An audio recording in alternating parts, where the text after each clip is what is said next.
जय श्री कृष्णा। राधे राधे।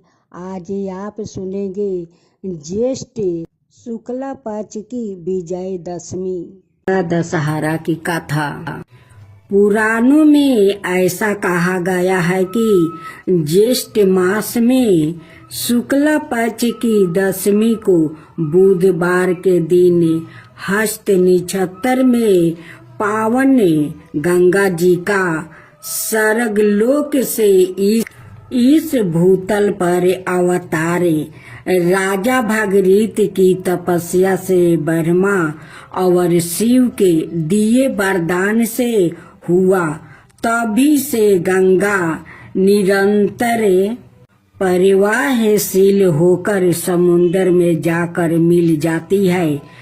यदि गंगा दशहरा के दिन आज भी अस्त नक्षत्र और बुधवार संध्या बस आ जाए तो गंगा में स्नान करने का अंत फल प्राप्ति होता है। जीवन में किए हुए मनुष्यों के सब पाप धुल जाते हैं। यूं भी गंगा स्नान का काफी महत्म्य शास्त्रों में बताया गया है, क्योंकि इसका जल सर्वथा विकार रहित, बेकार नाशक और परम पावन माना गया है। गंगा को माता की पदवी दी गई है। इसका जल अमृत के समान गुणकारी माना जाता है। भविष्य पुराण में लिखा है कि जो मनुष्य इस पर्व के दिन गंगा के पानी में खड़ा होकर 10 बार गंगा अस्त्रों पढ़ता है, और वो चाहे गरीब हो या अमीर, समर्थवान हो या असमर्थ हो, वो गंगा को पूज कर उस फल को पाता है। जो कोई गंगा यंत्रों को श्रद्धा और विश्वास के साथ पढ़ता या सुनता है, वो शरीर, वाणी और चित्त से होने वाले 10 तरह के पापों से मुक्ति हो जाता है। इसलिए इस तिथि को दशहरा कहते हैं। इन 10 प्रकार के पापों में जीव हिंसा, तप, संताप, गौ, गुरु और देवताओं का अपमान, काल सर्प ग्रहण योग्य, मातृ पितृ दोष, अंतकरण की मलिनता, मन, वचन, कर्म फल, अपराध, भूत प्रेत, बाधा और विषाणु दुष्प्रभाव गिने जाते हैं। इसके अलावा किसी रोग से पीड़ित में पारा व्याकृत, संस्कारिक चक्र में फंसा व्याकृत, भय और भाव बंधनों से मुक्ति हो जाता है। हिंदुओं के अन्य पर्वों की तरह गंगा दशहरा मुक्ताया स्नान पर्व के रूप में मनाया जाता है। भक्तगण हर हर गंगे कहकर गंगा के जल में डुबकी लगाते हैं, जिसका मतलब होता है कि गंगा मैया हमारे 10 दोषों पापों का हरण कर लेती है। पूजन विधि विधान। यह पर्व जेठ मास के शुक्ल पक्ष की दशमी को गंगा जल में स्नान करके मनाया जाता है। यदि किसी कारणवश गंगा के जल में स्नान करना संभव ना हो तो किसी भी नदी में स्नान करके इसकी कमी की पूर्ति की जा सकती है। आम तौर पर सामान्य भक्तगणों अपने घर में ही स्नान करते समय गंगा जल की कुछ बूंद डाल कर उसे ही गंगा जल मान कर स्नान कर लेते हैं। स्नान के दौरान गंगा जी मंत्र ओम नमो भगवती हीली हीली मिली मिली गंगे माँ पवाए पवाए स्वाहा से भक्ति पूर्ण मन में आचरण करे। इस दिन गंगा का पूजन गौरी के पूजन के समान ही करने का विधान है। दीप जलाकर गंगा के जल में प्रवाहित करना एक पुण्य परंपरा मानी जाती है। जब दीप मलाई गंगा जल में बहती है तो ऐसा लगता है कि मानो आकाश के तारे धरती पर उतर आया है। इस पर्व के अवसर पर श्रद्धालु दर्पण कर सवाए और पूर्वजों के नाम पर जल में गोते लगाते हैं, स्नान कर दान देते हैं। इस कृत्य को परम पावन मोक्षदायी माना जाता है। इस दिन शिवलिंग का पूजन करने रात्रि जागरण करने का भी विधान है, जिसका अंत फल प्राप्ति होता है। गंगा अवतार की कथा का वर्णन वाल्मीकि रामायण, देवी भागवत, महाभारत और स्कंद पुराण में मिलता है। पुरातन युग में अयोध्यापति महाराज सागर ने एक बार विशाल यज्ञ का आयोजन किया और उसकी सुरक्षा का भार उन्होंने अपने पुत्र अंशुमान को सौंप दिया। देवराज इंद्र ने राजा सागर के घोड़ा का अपहरण कर लिया तो यज्ञ के कार्य में रुकावट पैदा हो गई। इंद्र ने घोड़ा का अपहरण कर उसे कपिल मुनि के आश्रम में बांध दिया। घोड़े को खोजते हुए राजा सागर के पुत्र जब कपिल मुनि के आश्रम में पहुंचा तो कोलाहल सुनकर कपिल मुनि की समाधि टूट गई। परिणाम स्वरूप वो क्रोधित हो गए और उनकी क्रोध अग्नि में जल कर राजा के हजारों पुत्र भस्म हो गया। अंशुमान घोड़े की खोज में जब मुनि के आश्रम में पहुंचा तो वहां महात्मा गरुड़ ने उस सागर के हजारों पुत्र के भस्म होने की जानकारी दी। उनकी मुक्ति का मार्ग उन्होंने स्वर्ग से गंगा जी को पृथ्वी पर लाना भी बताया।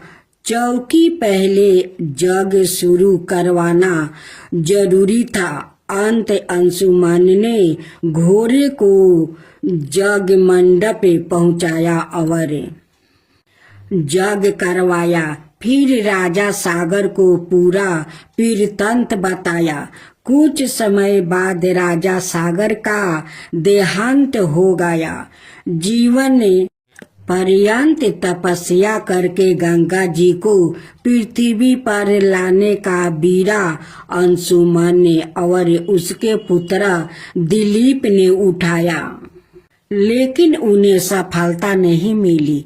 दिलीप के पुत्र भागीरथ ने जब कई बरस तक कठोर तपस्या की तब कहीं जाकर वर्मा जी प्रसन्न हुए और उन्होंने भागीरथ से वर मांगने को कहा।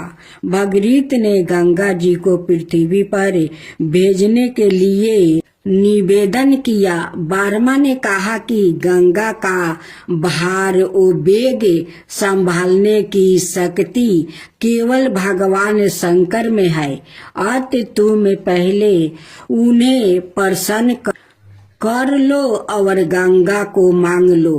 भागीरथ ने फिर कठोर तपस्या की और शंकर भगवान को अपनी जाटा फैलाकर गंगा जी को धारण करने के लिए तैयार किया। जब ब्रह्मा जी ने अपने कमंडलू से गंगा को छोड़ा तो वो शंकर जी की जटाओं में ही उलझ कर रह गई। भगीरथ द्वारा बार बार अनुनय विनय करने पर शंकर जी ने गंगा को हिमालय में ब्रह्मा जी द्वारा बनाए बिंदु सर में छोड़ा, जहाँ से उनकी अनेक धाराएं फूट पड़ी।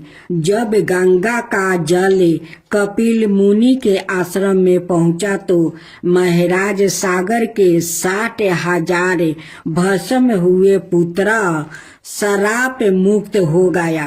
ब्रह्मा जी ने पुनः प्रकट होकर भगीरथ के कठिन तप से परिवाहित होकर घोषित किया कि अब से गंगा जी का एक नाम भगीरथी होगा। इस प्रकार भगीरथ ने अपने पुण्य से पुत्र लाभ पाया। राधे राधे साथियों, अब सुने सोमवार की व्रत कथा। पूर्व काल में नर्मदा नदी के तट पर नरमपुर नाम का एक नगर था। वहाँ विश्वानर नाम का एक मुनि रहते थे। वो परम शिव भक्त था और जितेंद्रिया था। उनका गृहस्थ जीवन बड़ा ही सुखी था। एक बार उनकी पत्नी सूचिमती ने उनसे कहा, स्वामी, मेरे मन में बड़े समय से एक इच्छा है। मुनीश्वर बोले, ऐसी क्या इच्छा है जो तुम्हें इतने समय तक अपने हृदय में दबा कर रखनी पड़ी? निसंकोच होकर कहो। देवी सूचिमती बोली, हे देव, मैं आपसे भगवान परमेश्वर जैसा एक तेजस्वी पुत्र चाहती हूँ। कृपा करे आप मेरी इस इच्छा को पूर्ण करे। पत्नी की बात सुनकर विश्वानर क्षण भर के लिए सत्यबद्ध हो गया। वो सोचने लगा कि मेरी पत्नी ने यह कैसा दुर्लभ वर मांग लिया है। ऐसा प्रतीत होता है कि भगवान पिनाकी रुद्र सवाई उसकी जीभा पर बैठकर बोल रहे हैं। ऐसा विचार करके उन्होंने अपनी पत्नी को आश्वासन दे दिया। वो वाराणसी जा पहुँचे और कठिन तप द्वारा भगवान शंकर के वीरेश लिंग की उपासना करने लगे। तपस्या करते करते विश्वानर को 12 मास बीत गया। 13वां मास में एक दिन स्नादि करके जैसे ही वो वीरेश लिंग के निकट पहुँचे, उन्हें लिंग के मध्य में एक बालक दिखाई दिया जिसकी आयु 8 वर्ष थी। उसके मस्तक पर पीले रंग की जाटा सुशोभित थी और मुख पर मुस्कान खिल रही थी। उसके स्वर्ग भाषम युक्त थे और वो दिव्या बालक श्रुति सूतकों का पाठ कर रहा था। उस बालक को देखकर विश्वानर मुनि रोमांचित हो उठे और अभिलाषा पूर्ण करने वाले 8 पदों द्वारा भगवान शिव की स्तुति करने लगे।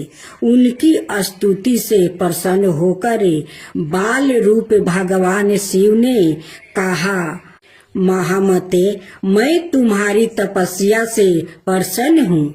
अब तुम अपने घर जाओ। समय आने पर मैं तुम्हारी पत्नी की इच्छा अवश्य पूर्ण करूँगा। मैं उसके गर्भ से पुत्र रूप में प्रकट हो जाऊँगा।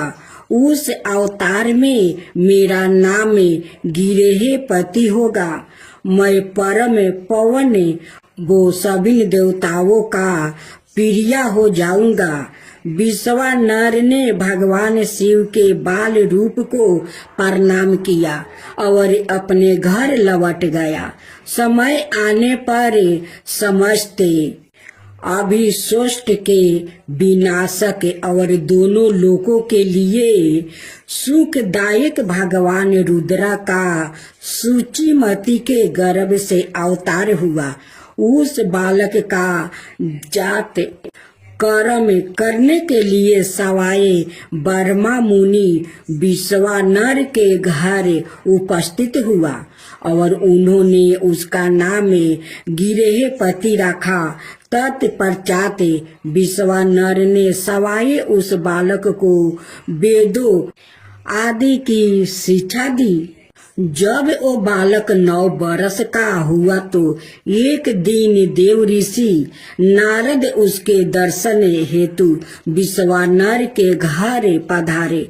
मुनि विश्वानर ने उनका हृदय से स्वागत किया, योचित आसनादि दिया। तब नारद जी ने कहा, हे मुनि, तुम्हारा यह पुत्र बड़ा ही भाग्यशाली है, किंतु एक आशंका मुझे व्यतीत किया हुआ है। विश्वानर ने चौंक कर पूछा, कैसी आशंका महर्षि? महर्षि नारद ने उत्तर दिया, मेरी आशंका यह है कि जब तुम्हारा यह पुत्र 12 बरस का होगा तो इस पर बिजली या पानी का भय आएगा। यह सुनकर मुनि विश्वानर और उनकी पत्नी गहन चिंता में डूब गई। उन्हें इस प्रकार चिंतित गृहस्थ हुए देख कर गिरहपति ने कहा, पिताश्री, आप चिंतित ना हो। देवाधिदेव महादेव की कृपा से कुछ नहीं होगा। यह तो कालों के भी काल है। आप मुझे काशी जाने की आज्ञा दे दीजिए। मुनि ने आज्ञा दे दिया। काशी पहुंचकर गिरहपति नित्य गंगा जल से पूर्ण 108 कलशों द्वारा भगवान शिव का अभिषेक किया और शिव मंत्र का जप करने लगा। जब उन्होंने 12वां बरस में प्रवेश किया तो एक दिन इंद्र उनके समक्ष प्रकट हुआ और बोले, प्रियवर, मैं तुम्हारे तप से प्रसन्न हूँ, अपनी इच्छा अनुसार वर मांगो। इस पर गिरहपति बोले, आप चले जाए। इंद्र देव, मैं पशुपति नाथ के अतिरिक्त और किसी से वर मांगने का इच्छुक भी नहीं हूँ। वैसे भी आप छल से आह्लाय का सतीत्वा नष्ट करने वाले पर्वत शत्रु इंद्र ही तो है। बालक गिरहपति की बात सुनकर इंद्र को क्रोध आ गया। उसने अपने वज्र से उन्हें डराया, जिससे गिरहपति को मूर्छित आ गई। तभी भगवान शिव ने प्रकट होकर कहा, उठो वस्त, जो मेरा भक्त है उस पर इंद्र तो क्या यम भी दृष्टि नहीं डाल सकते। आज से मैं तुम्हें अग्निपद वरदान करता हूँ। तुम्हारे द्वारा स्थापित यह लिंग काशी में अग्निश्वर के नाम से प्रसिद्ध होगा। यह कहकर भगवान शिव अंतर्ध्यान हो गए और बालक गिरहपति घर लौट आया।